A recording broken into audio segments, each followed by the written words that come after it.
बिस्मिल्लाहिर्रहमानिर्रहीम। अस्सलाम वालेकुम स्टूडेंट्स, कैसे हैं आप लोग? ठीक ठाक हैं? अच्छा, हमने कमर्शियल बैंक्स की बात की। लेक्चर 1 में हमने डिस्कस किया पैसे कहाँ से आते हैं। लेक्चर 2 में हम डिस्कस किया पैसे कहाँ पे जाते हैं। अब तीसरा जो बेसिकली कमर्शियल बैंक का फंक्शन क्या लो होता है, इन्वेस्टमेंट इन सिक्योरिटीज़। अब देखो, बैंक खाली ये नहीं करता कि पैसे मुझसे लिए हैं किसी को दे दिए इंटरेस्ट पे। अब वो अगर उसको खाली देखा जाए तो उनकी इनकम बहुत थोड़ी बनती है। तो अब जो लॉन्ग टर्म डिपॉजिट्स कराता है, अगर पैसे लोन लेने कोई बंदा नहीं भी है उनके पास, तो बैंक में तो सर्वाइव करना है। तो बैंक फिर इन्वेस्टमेंट्स भी करते हैं, investments in securities, treasury agency, या मतलब सिंपल सी बात है कि आपके पास डिफरेंट अपॉर्चुनिटीज़ होती हैं। आप जिसमें यूके यूएसए में ट्रेजरी बिल्स होते हैं, गवर्नमेंट की सिक्योरिटीज़ होती हैं, एजेंसी सिक्योरिटीज़ होती हैं, यानी लोगों की कंपनीज़ की, डिफरेंट कंपनीज़ के शेयर्स वगैरह परचेज़ किए। फिर बॉन्ड्स होते हैं, कंपनी अगर कोई बॉन्ड इशू कर रही है, कंपनी अच्छी है तो उनके बॉन्ड परचेज़ कर लिए ताकि उनको एक फ़िक्स्ड अमाउंट ऑफ इंटरेस्ट मिलता रहे। ठीक है। फिर इस तरह मॉर्गेज बैक सिक्योरिटीज़ होती हैं। कुछ सिक्योरिटीज़ होती हैं जिसके बैक एंड पे मॉर्गेज है, या घर किसी ने लिया हुआ है, कोई सिक्योर वो परचेज़ कर ली। तो डिफरेंट टाइप्स हैं, जो मतलब इन सिंपल वर्ड्स आप इसको अगर पाकिस्तानी पर्सपेक्टिव में लो कि आप दूसरे कंपनीज़ के शेयर्स में भी इन्वेस्टमेंट कर सकते हो, बॉन्ड्स के अंदर इन्वेस्टमेंट कर सकते हो, गवर्नमेंट के कोई बॉन्ड्स आ रहे हैं, कोई गवर्नमेंट की सिक्योरिटीज़ आ रही हैं, उसमें इन्वेस्टमेंट कर सकते हो। तो ये क्या आपकी इन्वेस्टमेंट इन सिक्योरिटीज़ आ जाती हैं। फिर फेडरल फंड सोल्ड। देखो अब देखो, एक बैंक में हमने बात की कि बैंक को अक्सर पैसों की ज़रूरत होती है तो वो ले लेते हैं। तो बैंक पैसे दे के भी पैसा कमा सकता है। देखो, द फंड सोल्ड और land town will be return with interest at a specified time with the loan agreement. The loan period is typically very short, such a day और फ्यू डेज। यानी अगर बैंक पैसे ले सकता है, वो दूसरे बैंक से लेता है ना, तो दूसरा बैंक ये क्या करता है, जिस तरह इन्वेस्टमेंट है। फिर रीपर्चेज एग्रीमेंट, कि एक चीज़ दे के उसको दोबारा परचेज़ कर लेनी है। तो वो भी एक कह लो कि अक्सर बैंक क्या करता है कि कंपनी को इशू कर रही है, गवर्नमेंट इशू कर रही है कि आप हमसे बोरो कर लें, पैसे ले लें, चीज़ सिक्योरिटीज़ ले लें, हम आपसे 6 महीने बाद ले लेंगे। तो रीपर्चेज एग्रीमेंट उसी पर्सपेक्टिव में अब यहाँ पर देख लें कि इन्वेस्टमेंट के पर्सपेक्टिव में आ सकता है। इसी तरह अब लोन लेते हैं दूसरे बैंक से डॉलर की फॉर्म में, तो दूसरे बैंक को डॉलर की फॉर्म में दे भी सकते हैं। तो उससे भी बैंक्स को क्या है, प्रॉफिट मिलता है, जिसको हम यूरो डॉलर लोन्स कहते हैं। फिर फिक्स एसेट्स हैं, बिल्डिंग है, मशीनरी है, ये चीज़ों में इन्वेस्टमेंट कर सकती हैं, ऑफिस बिल्डिंग है, लैंड है, so that they can conduct their business operation. अपने बिजनेस चलाने के लिए वो लोग इन्वेस्टमेंट्स भी कर सकते हैं। फिर प्रोप्राइटरी ट्रेडिंग क्या है, देखो, bank also engage in proprietary और trading in which they use their own fund to make investment for their own account. For example, banks may have a equity trading desk that takes position in equity securities, as well as fixed income desk that takes speculative position in bonds and other debt securities. देखो, एक ही bank है, हो सकता है उसी bank का एक desk है या उसकी सब ब्रांच है जो कि सिक्योरिटीज़ में डील कर रही है। इसी तरह उसी बैंक की एक ब्रांच है जो बॉन्ड्स मार्केट में डील कर रही है। तो उनको क्या कहते हैं, उनके फंक्शंस को रन करने के लिए उनके थ्रू भी इन्वेस्टमेंट करके अपना कर सकता है। देखो, bank also manage investment portfolio in which they pool funds provided by clients and make investment with the funds on behalf of bank client. Investment bank basically ये काम करते हैं, वो डिफरेंट लोगों से पैसे इकट्ठे करके इन्वेस्टमेंट करते हैं और जिसे वो पोर्टफोलियो बनाते हैं और डाइवर्सिफाई करते हैं। यानी एक जगह सारी इन्वेस्टमेंट नहीं करते, डिफरेंट सेक्टर्स में डिफरेंट जगह पे इन्वेस्टमेंट की, ताकि मैक्सिमम बेनिफिट ले सकें। ठीक है। अब देखो, summary of bank use of funds, distribution of bank use of fund. अब ये आपके पास आ जाती है, समरी कह लो कि consumer loans, other loans, cash, non interest bearing assets है, कमर्शियल लोन्स है, सिक्योरिटीज़ है, रियल स्टेट लोन्स है। ये आपका कह लो कि एक समरी है कि बैंक अपना प्रोपोर्शनल टोटल एसेट्स कहाँ पे दे रहा है। ये एक फाइंडिंग्स थी, फेडरल रिजर्व से ली गई है, जो बुक में आई है, क्लियर है। तो यानी डिफरेंट ऑप्शंस अवेलेबल हैं इन्वेस्टमेंट के, जहाँ जहाँ वो कर सकते हैं। ये इस तरह टेबल गिवन है कि balance sheet of Home Bank as of June 30, cash उनके पास देखें कितनी है, लाइबिलिटीज़ किस फॉर्म में पड़ी हुई हैं, और proportion of total liability and stock hold, ये सारी उसकी एक एग्जांपल है कि किस तरह देते हैं।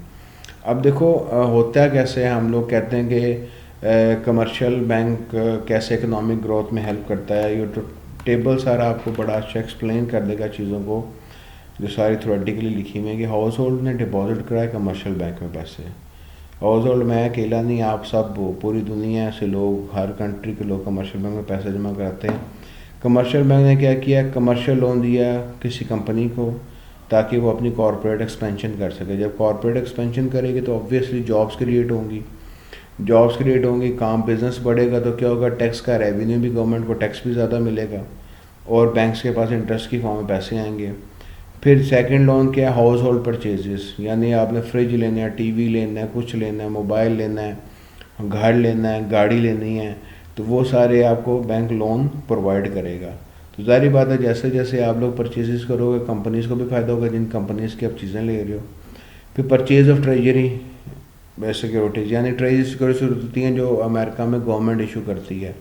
तो जब आप गवर्नमेंट की ले लेते हो तो गवर्नमेंट क्या करेगी, वो पैसा आपसे लेगी, आपको सिक्योरिटीज़ दे देगी, बैंक को दे देगी।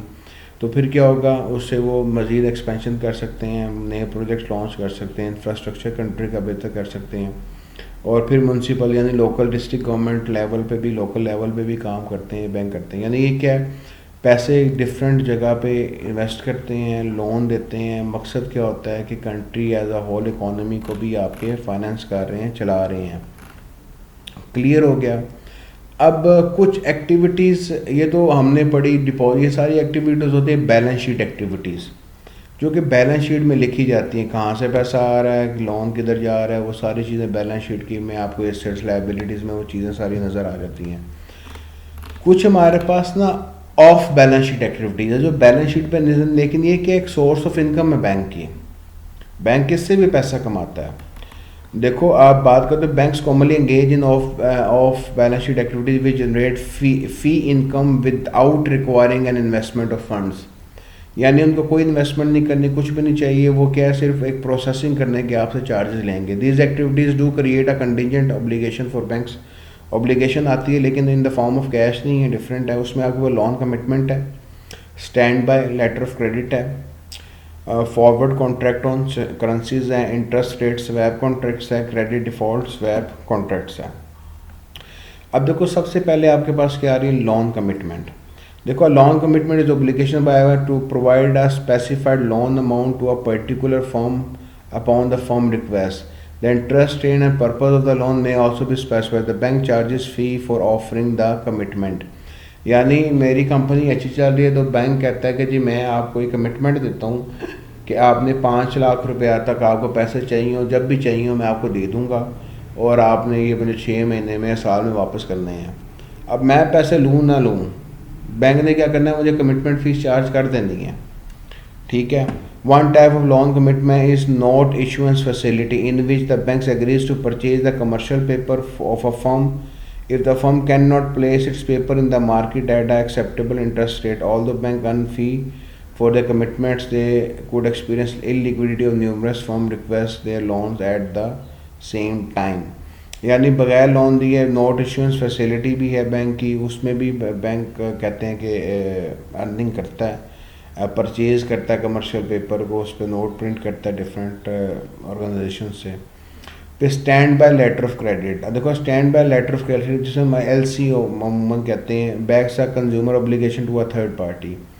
अब देखो हमने फॉर एग्जांपल, मैं आपको सिंपल एग्जांपल देता हूँ, हमने एक चीज़ मैंने बाहर से मंगवानी है, एक लेट सपोज मैंने 10 लाख या कह लो $5,000 की मैंने कोई चाइना से सामान खरीदा।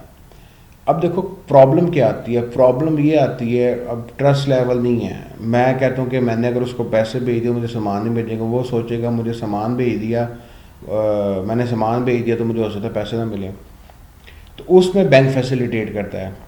मैं बैंक में जाके $5,000 जमा कराता हूँ, मैं उनसे LC लेता हूँ, लेटर ऑफ क्रेडिट, वो मैं उनको भेजता हूँ कि मैंने पैसे जमा करा दिए हैं, तो जैसे ही आपका सामान मुझे पहुँचेगा तो बैंक आपको, आपके बैंक को, यानी वो क्या, तो उसका बैंक और मेरे बैंक इन्वॉल्व हो जाते हैं। दोनों क्या करते हैं, LC को जनरेट करते हैं कि जब इनकी सामान पहुंच जाएगा मुझे तो मेरा बैंक उसके बैंक को पेमेंट कर देगा, जिसको हम लेटर ऑफ क्रेडिट कहते हैं। फिर देखो forward contract on currency is an agreement between a customer and a bank to exchange one currency for another and on a particular future date at a specified exchange rate। कि वो क्या कह रहा है कि फ्यूचर में आपसे क्या करूँगा, दूसरे बैंक के साथ between a customer and a bank to exchange one currency for another. यानी क्या है, मुझे पाउंड के बदले में डॉलर चाहिए, इस डेट पे चाहिए और ये एक्सचेंज रेट चाहिए। देखो, बैंक अगेंज forward contract with customer that desire to hedge their exchange rate risk. For example, USA में agree to purchase 5 million euros in 1 year from a firm for 1.10 पर यूरो। तो उसमें बैंक को mostly benefit होता है, bank उस के वो जो एक्स्ट्रा पैसे होते हैं कि रेट उस टाइम हो सकता है बढ़ जाए, कम भी हो सकता है, नो डाउट, लेकिन बैंक्स अपने रिस्क को मिनिमाइज कर लेते हैं through the process of risk management. तो बैंक फॉरवर्ड कॉन्ट्रैक्ट्स के थ्रू भी जो है ना कर सकते हैं, अर्निंग अपनी कर सकते हैं।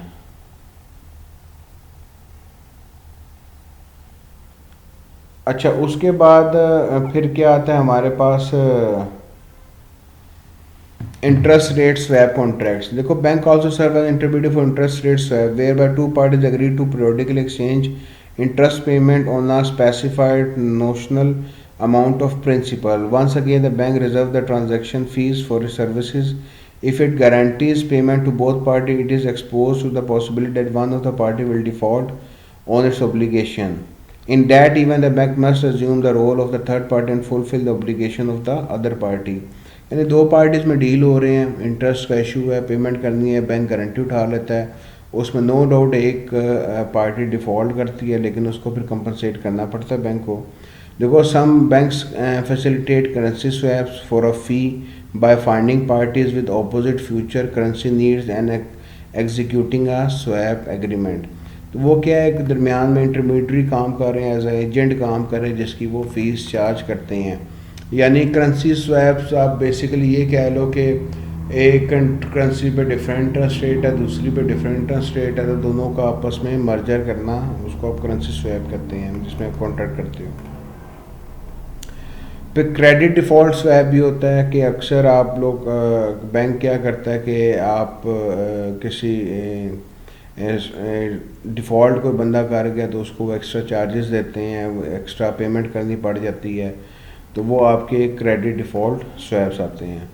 देखो, पाकिस्तानी सिनेरियो में बहुत रेयर है, देखो कमर्शियल बैंक, लेकिन commercial banks over the world करते हैं। Debt purchase credits to a fault swap contract reduce the adverse impact of defaults on mortgage backed securities, assuming that the counterparty that sold them the swap did not default on its obligation. Clear? आगे international banking है, इसको हम ये topic नहीं हम करेंगे, इसको भी छोड़ दें। जब आप ये क्या एडवांस फाइनेंशियल इंस्टीट्यूशन से पढ़ेंगे तो उसमें वो चीज़ डिस्कस हो जाएगी। तो ये आपकी ब्रॉडली चीज़ें हैं। मैं अगेन एक्सप्लेन कर देता हूँ, कमर्शियल बैंक क्या है, पाकिस्तान में क्या मार्केट है, मैंने आपसे डिस्कस किया। फिर मैंने आपसे डिस्कस किया है डिपॉज़िट कहाँ कहाँ से आ सकते हैं, कहाँ कहाँ जा सकते हैं। फिर क्या कहते हैं, इन्वेस्टमेंट्स कहाँ कहाँ बैंक कर सकते हैं। और लास्ट में था कि ऑफ बैलेंस शीट, यानी बैलेंस शीट के अलावा उनके पास अर्निंग सोर्सेज क्या हैं, वो तमाम चीज़ें हमने डिस्कस की। ठीक है, यहाँ पे ये लेक्चर आपका ख़त्म होता है। अपना ख्याल रखिएगा, कोई भी क्वेश्चन हो तो मुझसे पूछ लीजिएगा। ठीक है, टेक केयर ऑफ योरसेल्फ, अल्लाह हाफिज़।